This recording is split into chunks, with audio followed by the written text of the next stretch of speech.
শুভ সকাল বন্ধুরা, সকলে কেমন আছেন? আশা করছি সকলে ভালো আছেন, সুস্থ আছেন। আপনাদের ভালোবাসা, ভগবানের আশীর্বাদে আমার পরিবারের সকলে ভালো আছে। আবার একটা নতুন ভিডিও আপনাদের অনেক অনেক স্বাগত। এখন বাজে সকাল 8টা, উঠেছি প্রায় 7টা নাগাদ। উঠে ফ্রেশ হয়ে চা খেয়ে নিয়েছি, ছেলেকেও খাইয়ে দিয়েছি। আর এখন হচ্ছে ব্রেকফাস্টটা করে নিচ্ছি।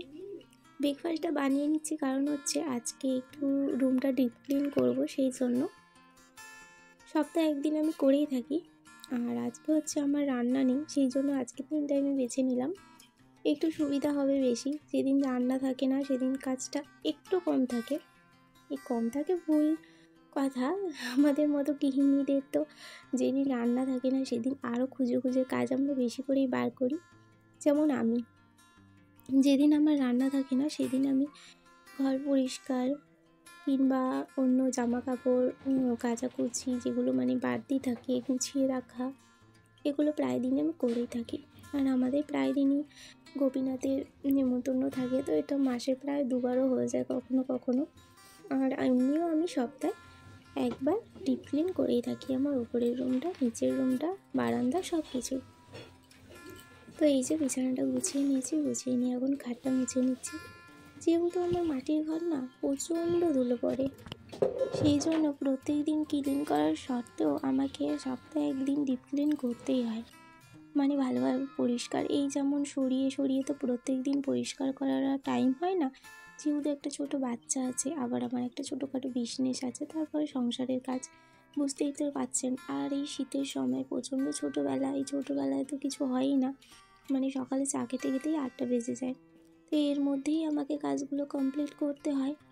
তো এই যে এইখানে যে আনলার ওপরে যেইগুলো ছিল জিনিসপত্রগুলো সরিয়ে ভালো করে মুছে নিলাম। আর মুছে নিয়ে এখানটা ওই জিনিসগুলো আমি মুছে নিয়েছি, তো যে যার জায়গা মতো এবার রেখে দিচ্ছি। আর এখানে দেখতেই পাচ্ছেন 4টে ভারী রয়েছে, সবগুলো বলতে গেলে আমার ছেলেরই এখন ফেলছে, ছেলেরই হবে। এরা আমি একটা ফেলছি, আর আমার হাজব্যান্ডের একটা আছে, আর আমার ছেলের দুটো রয়েছে। একটা আমার ছেলের ভর্তি হয়ে গেছে ছোটোটা, সেই জন্য আবার একটা নিয়েছে। তো এবার এই যে আলমারিটাও মুছে নিচ্ছি। এই আলমারিটার মধ্যে কোনো রকম পর্দাও নেই, আর কোনো রকম পাল্লা সিস্টেমও নেই। মাটির ঘরের আলমারিটা কিন্তু বেশ বড়ই, আরও যদি করা থাকতো তাহলে আরও অনেক জিনিস রাখা যেত, কিন্তু দুটো থাকি আছে, মানে নিচে একটা রাখা যায় আর ওপরটায়। আর এইখানে আগে অন্য কিছু থাকতো, মানে কৌটোগুলো, কাপ টাপ এইসব রাখতাম, কিন্তু এখন আমার কসমেটিক্সের জিনিসগুলো এইখানে তুলে দিতে হয়েছে। আর আমার ছেলে এতটাই দুষ্টু যে সব কসমেটিক্সের জিনিস আমার নষ্ট করে দিচ্ছে। আলনার কাচের ভেতরে ছিল, কিন্তু এখন আলনার কাচের ভেতরে মানে বাটি, গ্লাস, প্লেট, কাপ এইসব রেখে দিয়েছি, এগুলো কিন্তু ও হাত দেয় না। আর আমার কসমেটিক্সের জিনিসগুলো ওগুলো আমি ওই আলমারিটার মধ্যে রেখেছি, কৌটোয় ভরা রয়েছে, তবুও কৌটো থেকে বার করে নষ্ট করে দেয়। তো এই যে দরজাটাও একটু মুছে নিচ্ছি। এই যে দরজা যেগুলো সাপোর্ট দেওয়া আছে এগুলো তো ভালো কিন্তু ধুলো ধরে, প্রচণ্ড ধুলো থাকে। আর এই যে ঝাড়ু দিয়ে আমি একটু ঝুলগুলো ঝেড়ে নিচ্ছি, মানে মাকড়সার জালগুলো তো বেশি কোনাতেই হয়ে থাকে, তো দেখে দেখছি কোথায় কোনায় মাকড়সার জাল আছে। আসলে আমাদের ঝুল ঝাড়ুটা না ভেঙে গিয়েছে, তো আর কেনা হয়নি, তো একটা ঝুল ঝাড়ু কিনতে হবে। মনেই থাকে না জানেন তো, মানে কাজের সময় দরকার যখন পড়ে তখনই মনে পড়ে এই জিনিসটা তো কেনা হয়নি, এরকমটাই আমার হয়ে থাকে। তো ভালো করে ঘরটা আমি ঝেড়ে নিচ্ছি, তার সাথে এই যে পাখাটাও মুছে নিচ্ছি। আর দেখুন পাখাটা পড়াতে গিয়ে না আমাদের ওই যে ওপরে ওখানটা ছেড়ে পড়ে গিয়েছে, আর ওখানে মাটি দিলে থাকছেও না, মাটি কেন জানি না, তো থাকছে না বলে আর দেওয়ার চেষ্টা করিনি, কারণ আমার ছেলে খুবই ছোটো ছিল তখন পাখাটা আমরা খুলে একবার পরিয়েছিলাম, তো ওর একদম গায়ের পাশেই পড়ে গিয়েছিলো, যেহেতু বেডের একদম ওপরেই লাগানো আছে পাখাটা, সেই জন্য আর মানে পাখা পড়েনি, মানে যে মাটিটা লাগিয়েছিলাম আমরা ওই মাটিটা পড়ে গিয়েছিলো, তো সেই জন্য আর মাটি লাগানোর চেষ্টা করিনি, ওইভাবে রেখে দিয়েছি। আর এই যে এখানটা মাদুরি পেতে আমি পাখাটা পরিষ্কার করছিলাম, কারণ হচ্ছে বিছানার চাদরটা আমি পরশুদিন পেতেছি, সেই জন্য আর ভাবলাম বিছানার চাদরটা আর তুলবো না, যেহেতু ওপরে বেশি থাকা হয় না, তো বিছানার চাদর আমার অতটাও নোংরা হয় না, তো সেই জন্য 2 দিন পরই তুলবো। আর সেই জন্য মাদুরিটা পেরে আমি হচ্ছে পাখাটা মুছে নিলাম। তো এখন এই যে ঝাড়টা দিয়ে নেব, আর বাইরেটাও একটুখানি ঝেড়ে নিতে হবে। আর খাটের নিচগুলো আমি সরিয়ে সরিয়ে আগে বার করে নিয়েছি ময়লা, কারণ খাটের নিচে অনেক বাসনপত্র রয়েছে, যেমন ধরুন বালতি, বড় বড় কড়াই, তারপর হাঁড়ি এইসব রাখা রয়েছে, তারপরে এক পেটি আমার কাজের জিনিস রাখা রয়েছে। তো বিছানাটাও আমি ভালো করে এখন ঝেড়ে নিচ্ছি, যেহেতু ঝুল এদিক ওদিক থেকে ঝেড়েছি।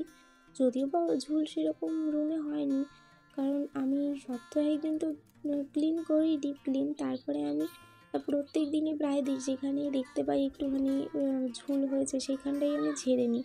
তো সেই জন্য আমার এই উপরে ঘরটা অতটাও হয় না, শুধু উপরে ঘর নয় নিচের ঘরও সেম। আমি যখনই দেখি কোথাও ঝাড়ু টাড়ু দিচ্ছি, কিংবা যখনই কোথাও দেখি একটু ঝুল উঠছে, তখনই আমি সেইটাকে না ঝাড়ু দিয়ে সরিয়ে দিই।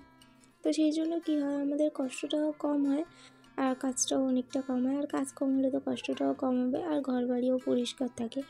আর যেহেতু ছোটো বাচ্চা নিয়ে থাকা, সেহেতু ওর দুধ খাবার এই সমস্ত তো চাপা দেওয়া থাকেই। তো এই যে মাকড়সা জিনিস ভীষণই খারাপ জিনিস, তো কোথায় কী সে পড়বে না পড়বে, সেই জন্য আমি না প্রায়ই এরকমভাবে মানে ঝেড়ে দিই। তো ঘরটা ক্লিন করে আমার স্নানও করা হয়ে গেছে। আর যেখানেই যাই আমার সেদিনই মনে পড়ে যে আমার ভ্রুটা তো প্লাগ করা হয়নি, সবার ভ্রু প্লাগ করে দিচ্ছি, আমারটাই করতে মনে থাকে না, এটাই হয়। তো এই যে আমি একবার স্নান সেরে এসে আর ভ্রুটা প্লাগ করতে বসেছি।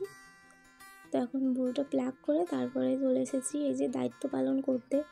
যেহেতু বাড়ির বউ, সেহেতু সবার জিনিসপত্র গুছিয়ে রাখা এবং কোথাও গেলে বার করে দেওয়া, সেটা বাড়ির বউয়েরই কাজ। আমি তো এটা করে থাকি, আমার মনে হয় সব বাড়ির বউদের এটা করা উচিত। তো এই যে মা এখন বলছে শাড়ি আমাকে বার করে দাও, তো মাকে আমি এখন শাড়ি বার করে দিতে আসলাম। আর আমিও তার সঙ্গে শাড়ি বার করব, আমার হাজব্যান্ডও বের করব, বাবারও বের করব। আর ছেলেটা থাকে ওপরে, ওটা আমি বের করেই নিয়েছি। তো মারটা তো বার করে দিলাম, মাকে বললাম এটা পরো বেশ ভালো লাগবে, আর আমিও একটা বার করে নিলাম। তার সঙ্গে হচ্ছে হাজব্যান্ডের জামাটাও বার করে নিয়েছিলাম। আর দেখুন আমি রেডি হয়ে নিয়েছি, আর আমি যে গলায় হার পরিনি সেটা কিন্তু আমি এখনও লক্ষ্য করিনি। তো এই যে এখানে পৌঁছে গিয়েছি, আর অনেকটা ভিড় হয়েছিল, যেহেতু লোকজন অনেকটাই ছিল, সেহেতু আমরা সবার লাস্টেই বলতে গেলে খেতে বসেছিলাম। আর ছেলেকে আমি আগে খাইয়ে দিয়েছিলাম। ও ঠাম্মাদের সঙ্গে বাড়ি চলে এসেছিলো, তারপরে আমরা দুজনে খেয়েছিলাম। আর হচ্ছে এখন হয়ে গেছে প্রায় 8:30 বাজছে। তো যেহেতু ওইখানে অনেক রিচ খাবার খাওয়া হয়েছে, আর মুড়ি খেয়ে আমি রাত্রে থাকতে পারি না, তো সেই জন্য একটু প্রেশার কুকারে সেদ্ধ ভাত বসিয়ে দিচ্ছি। আর আমরা 3-4 জনাই খাবো, বাবুকে একটুখানি খাওয়াবো, কারণ ও তো ওইখানে কিছুই খায়নি। আর বাবার আজকে আবার রাত্রিরেও বিয়েবাড়ির নেমন্তন্ন আছে, তো বাবা ওইখানেই খাবে। আর আমি এখানে প্রেশার কুকারে ভাতটা বসিয়ে দিয়েছি, আর এখানে আমি একটু লঙ্কা ভেজে নিচ্ছি, শুকনো লঙ্কা। আর ভেবেছিলাম ছেলেকে একটু পাস্তা বানিয়ে দেবো, তো মা বললো পাস্তার থেকে একটুখানি ওকে ভাত খাইয়ে দাও, বেশি ভালো হবে ভাত খেলে, কারণ এমনি সর্দি করে রয়েছে। আর ওই বেলা যাটুকু খেয়েছে, রিচ জিনিস খেয়েছে, পোলাও খেয়েছিল একটুখানি।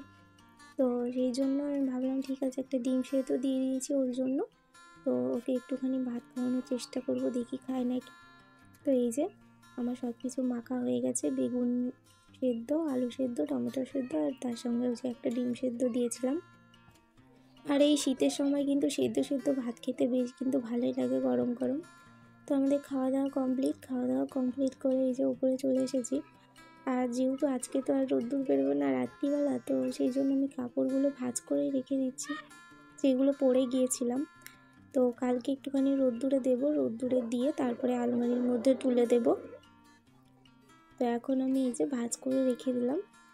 আর এই যে এইখানে দুষ্টুমি করছে, কিছু একটা দুষ্টুমি তো করেই সব সময়। তো এইখানে থুথু ফেলছে ঘরের মধ্যে, এতটাই দুষ্টুমি করে।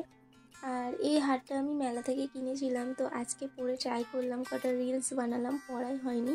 আর এই যে কানেরগুলো পরে গিয়েছিলাম, সেগুলো আমি গুছিয়ে জায়গা মতো রেখে দিলাম। আর কিছু জিনিস কোথাও পড়ে গেলে তারপরে এসে এইভাবে যদি গুছিয়ে রাখা যায়, তাহলে সব কিছু গোছানোও থাকে, অসুবিধা হয় না খুঁজতেও। এখনও যারা ভিডিওটা দেখছেন তাদের বলছি, যদি আমার ভিডিওটা একটুকু আপনাদের ভালো লেগে থাকে, তাহলে অবশ্যই করে এই ছোট্ট পরিবারটির পাশে থাকবেন। সবাই ভালো থাকবেন, সুস্থ থাকবেন, সাবধানে থাকবেন। আজকের মতো এখানে ভিডিওটা শেষ করছি। টাটা।